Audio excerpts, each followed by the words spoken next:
All right, chip of the day. This one is an NTE213. It's an oldie, Germanium PNP high-powered transistor, and they look really cool. Where is it? Here it is. You sometimes see them as NTE, and then there's equivalents of ECG. So this is an ECG. They're both the same thing. And 04, I don't know if that's, I don't know when that is. 70, 04. I don't know. I'm not sure. 1804. Let's see. Yeah, so it's this cool gold package. It's a TO36. Probably don't see many of those these days. It's got a weird way to mount. It's got one center threaded, looks like a number 10, 1032 threads. It's got this weird little tab here. It has an insulator on it. I don't know why. You can pull the insulator off and then I think it's disconnected to the case. I think that might have been for fabrication, that they maybe filled it full of nitrogen or something and I don't know. I don't know how they made these things. And we'll show some inside photographs of this thing because they're super cool inside. We'll do that later. But yeah, let's take a look at its specifications. Designed for high power. Yeah, you can put a big heat sink on there, right? I think 60 volts, 30 amps. 30 amps back in the old days, okay? PNP. 170 watts. Yeah, pretty cool stuff. What's the saturation voltages on these things? Does it say? Saturation voltage. Oh, what? That can't be right. Wow, 0.2 volts? Man, these guys are superstars. Collector emitter saturation voltage at 2 amps. Oh, 2 amps of base current, 25 amps. At 25 amps, it's 0.2. Wow, I mean, these are like Moss numbers, right? This is amazing. These are good. Yeah. And the drawing of the case. Yeah, these are weird. These are weird things. Okay, let's see if we can't figure out what one of these is. Okay. All right, let's hook one up here. We'll hook up some leads, some clippy leads to it, which are kind of hard because these are really, really big leads, and yeah, these aren't gonna fare well here. Put this one on.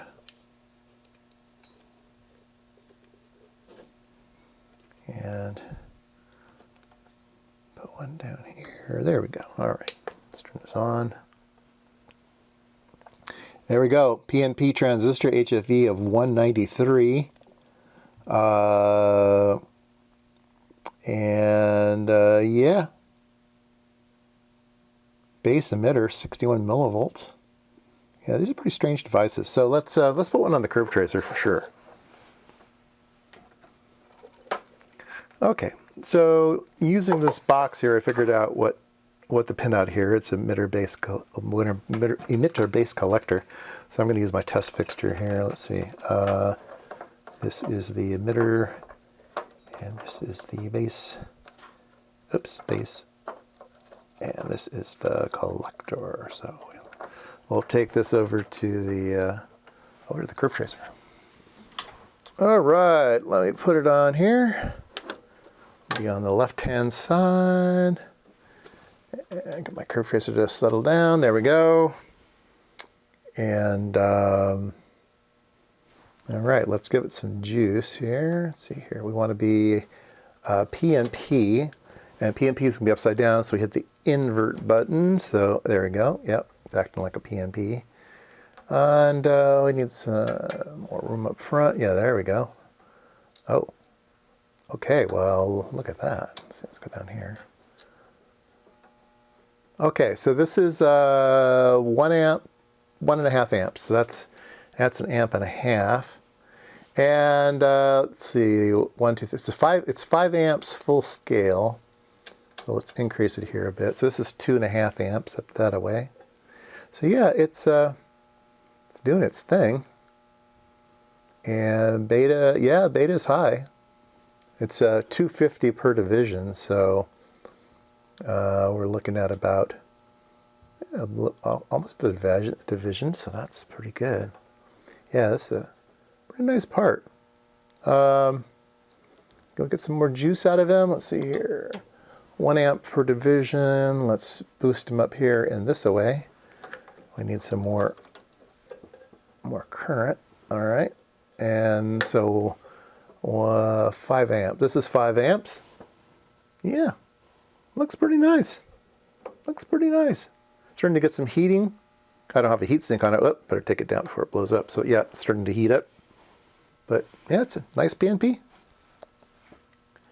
Okay, well, I've taken the lid off this thing, and yeah, these are built in the old school days where it was less electrical engineering and more alchemy.